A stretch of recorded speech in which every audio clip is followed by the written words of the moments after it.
ಬೀಚಲ್ಲಿ ನವಿಲು ನೋಡೋಕ್ಕಾಗತ್ತಾ ನೋಡಿ. ನಮ್ಮೂರಲ್ಲಿ ಬೀಚಲ್ಲೂ ಕೂಡ ನವಿಲಿದೆ. ನೋಡ್ತಾ ಹೋದ್ರೆ 1 ತಿಂಗಳ ಮೇಲಾಗೋದು, ಅಷ್ಟು ಚಂದದ ಜಾಗ ಅದೇ. ದಾರಿಲಿ ಹೋಗ್ತಾ ಇದ್ರೆ ಸಾಲು ರೆಸಾರ್ಟ್ಗಳ ರಾಶಿ. ಫುಲ್ ಮಸ್ತ್ ಅಂದರೆ ಮಸ್ತ್ ಇದೆ. ಒಂದು ರೆಸಾರ್ಟ್ ಅಂತೂ ಫುಲ್ ಮಸ್ತ್ ಇದೆ.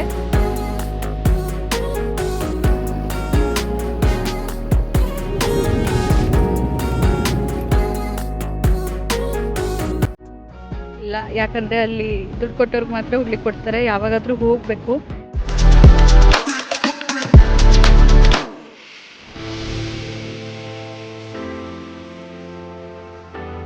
Hi all, welcome back to my new journey channel. ನಾನು ನಿಮ್ಮ ಸ್ಫೂರ್ತಿ. ಯಾವಾಗಲೂ ಕೆಲಸ ಅಂಥೇಳಿ ಮನೆ ಬಿಟ್ಟೆಲ್ಲೂ ಹೊರಗಡೆ ಹೋಗೋಕ್ಕಾಗೋದೇ ಇಲ್ಲ. ಭಾಳ ದೂರ ಅಲ್ಲ ಬೇಡ, ನಮ್ಮ ಮನೆಯಿಂದ ಸ್ವಲ್ಪ ದೂರದಲ್ಲಿರೋ ಒಂದು ಚಂದದ ಜಾಗಕ್ಕೆ ಹೋಗಬೇಕು ಅಂತ ಯೋಚನೆ ಮಾಡಿದೆ. ಅದು ನಮ್ಮ ಉತ್ತರ ಕನ್ನಡದಲ್ಲಿ ಕೇಳೋದೇ ಬೇಡ, ಒಂದು ಸ್ವಲ್ಪ ದೂರದಲ್ಲೇ ಸಿಕ್ಕಾಪಟ್ಟೆ ಜಾಗ ಅದೇ. ನಾನು ಒಂದೊಂದೇ ತೋರಿಸ್ತಾ ಹೋದರೂ ನಂಗೆ 1 ತಿಂಗಳು ಮೇಲೆ ಬೇಕು ದಿನ ಅಪ್ಲೋಡ್ ಮಾಡಿದ್ರು ವಿಡಿಯೋಸ್ನ. ನಮ್ಮ ಮನೆಯಿಂದ ಸ್ವಲ್ಪ ದೂರದಲ್ಲೇ ರೆಸಾರ್ಟ್ಗಳೆಲ್ಲ ಅದೇ. ಎಷ್ಟು ಅಂದರೆ ಸಾಲು ದಾರಿಗೆ ಒಂದು 18 ರೆಸಾರ್ಟ್ ಅದೇ ನೋಡಿ ದಾರಿಲೇ.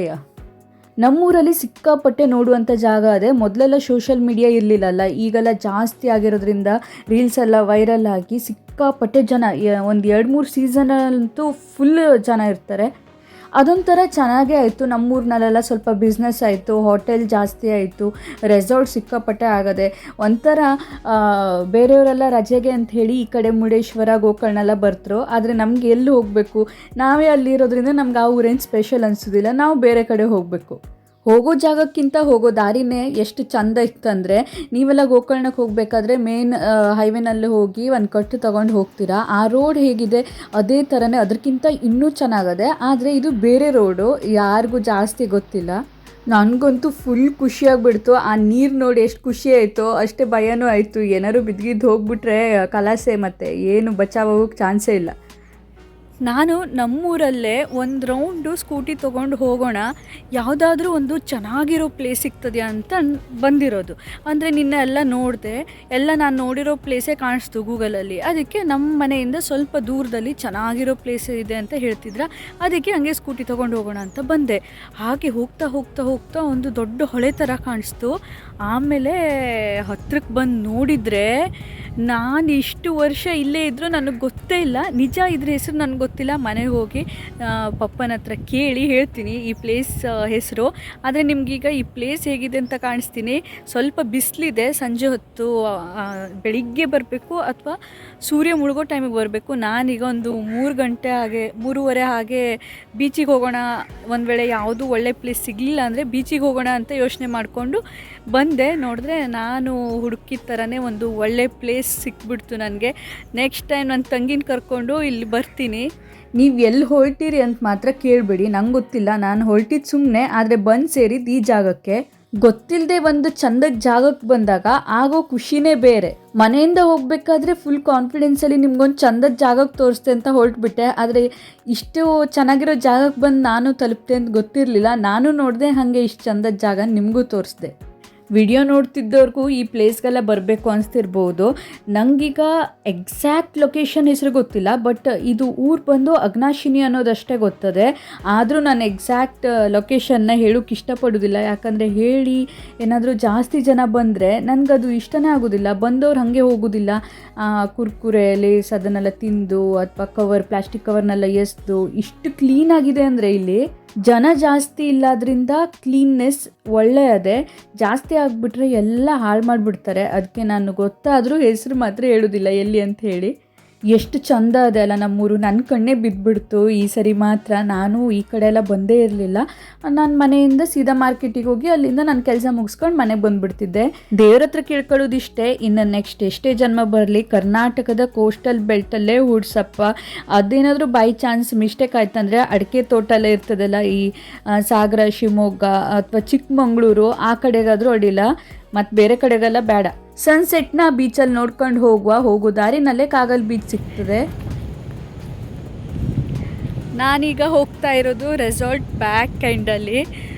ಫ್ರಂಟಲ್ಲಿ ನಾವು ನೋಡಲಿಲ್ಲ, ಯಾಕಂದರೆ ಅಲ್ಲಿ ದುಡ್ಡು ಕೊಟ್ಟವ್ರಿಗೆ ಮಾತ್ರ ಹೋಗ್ಲಿಕ್ಕೆ ಕೊಡ್ತಾರೆ. ಯಾವಾಗಾದರೂ ಹೋಗಬೇಕು. ನಮ್ಮ ಮನೆಯೇ ಹತ್ತಿರ ಇರೋದ್ರಿಂದ ರೆಸಾರ್ಟಿಗೆ ಹೋಗಬೇಕು ಅಂತ ಏನು ಅನಿಸೋದಿಲ್ಲ. Full resort. ಎಷ್ಟು ರೆಸಾರ್ಟ್ ನೋಡಿದೆ ಅಂದರೆ ಹೊರಗಡೆಯಿಂದನೇ ಒಂದು 15 ರೆಸಾರ್ಟ್ ನೋಡಿದೆ ಇವತ್ತು. ಒಳಗಡೆ ಹೋಗಲಿಲ್ಲ, ಅದೇ ಹೇಳಿದ್ನಲ್ವಾ, ಕಾಲ ಬರಲಿ ಹೋದರೆ ಆಯಿತು, ಅಷ್ಟು ದುಡ್ಡು ಬಂದರೆ ಹೋದರೆ ಆಯಿತು, ಇಲ್ಲಾಂದರೆ ಸುಮ್ಮನೆ ವೇಸ್ಟು. ನಮ್ಮ ಮನೆಯೇ ಇಲ್ಲೇ ಇದೆ ಅಲ್ವಾ, ನಮಗೆ ಪ್ರೈವೇಟ್ ರೆಸಾರ್ಟ್ ಥರನೇ ಆಗಿಬಿಟ್ಟಿದೆ. ಹಿಂದೆಲ್ಲ ಕಾಣಿಸ್ತಾ ಇದೆಯಲ್ವಾ, ಅದೆಲ್ಲ ರೆಸಾರ್ಟು. ಫುಲ್ ಮಸ್ತ್ ಅಂದರೆ ಮಸ್ತ್ ಇದೆ. ಒಂದು ರೆಸಾರ್ಟ್ ಅಂತೂ ಫುಲ್ ಮಸ್ತ್ ಇದೆ. ನಿಮಗೆ ಒಂದು ರೌಂಡ್ ಯಾವ ಥರ ಅದೇ ಅಂತ ಕಾಣಿಸ್ತೆ ನೋಡಿ. ಎಷ್ಟು ಪ್ರಶಾಂತವಾಗದೆ, ಎಷ್ಟು ಸುಂದರವಾಗದೆ ಅಂದರೆ ಒಬ್ರೊಬ್ರು ಜನನೇ ಕಾಣಿಸೋದಿಲ್ಲ. ಬೇರೆ ಬೀಚ್ಗೆ ನಮ್ಮೂರಲ್ಲಿ ಕಂಪೇರ್ ಮಾಡಿದ್ರೆ ಅಂದರೆ ಜನ ಜಾಸ್ತಿ ಎಲ್ಲಿ ಬರ್ತಾರೆ ನೋಡಿ. ಗೋಕರ್ಣದಲ್ಲೆಲ್ಲ ಪ್ಯಾರಡೈಸು, ಹೋಮ್ ಬೀಚ್ ಅಲ್ಲೆಲ್ಲ ಸಿಕ್ಕಾಪಟ್ಟೆ ಜನ ಇರ್ತಾರೆ. ಅದಕ್ಕೆ ಕಂಪೇರ್ ಮಾಡಿ ನೋಡಿದರೆ ನಮ್ಮ ಕಡೆ ಬೀಚ್ ನೋಡಿ ಒಬ್ರೊಬ್ರು ಇರೋದಿಲ್ಲ.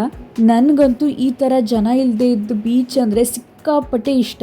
ಪೀಸ್ ಅಂದರೆ ಇಲ್ಲೇ ಇರೋದು. ಇಲ್ಲಿ ನೋಡಿ, ಅಟ್ಲಾಂಟಿಸ್ ಬೀಚ್ ರೆಸಾರ್ಟ್ ಅಂತ ಬರ್ತಾರೆ. ಇದು ಬ್ಯಾಕ್ ಸೈಡಲ್ಲಿ, ಫ್ರಂಟಲ್ಲಿ ಹೆಂಗದೆ ಗೊತ್ತಿಲ್ಲ. ಫ್ರಂಟಲ್ಲಿ ನಮಗೆ ರೋಡು ಬೋರ್ಡ್ ಅಷ್ಟೇ ಕಾಣಿಸ್ತಿದೆಯಾ, ಒಳಗಡೆ ಏನದೆ ಅಂತಲೂ ಕಾಣಿಸೋದಿಲ್ಲ. ಓದಲ್ಲಿ ಇನ್ನೊಂದು ರೆಸಾರ್ಟ್ ಇರಬೇಕು, ಏನೇನಾ ಹತ್ತಿರ ಹೋಗಿ ನೋಡುವ. ವೈಟ್ ಕಲರ್ ಏನೋ ಕಾಣಿಸ್ತಾ ಇದೆ ನೋಡಿ. ಯಪ್ಪ, ಕೆಫೆನ ರೆಸಾರ್ಟ ನೋಡುವ ಅಂತ ಹೋದರೆ ನವಿಲು, ಬೀಚಲ್ಲಿ ನವಿಲು.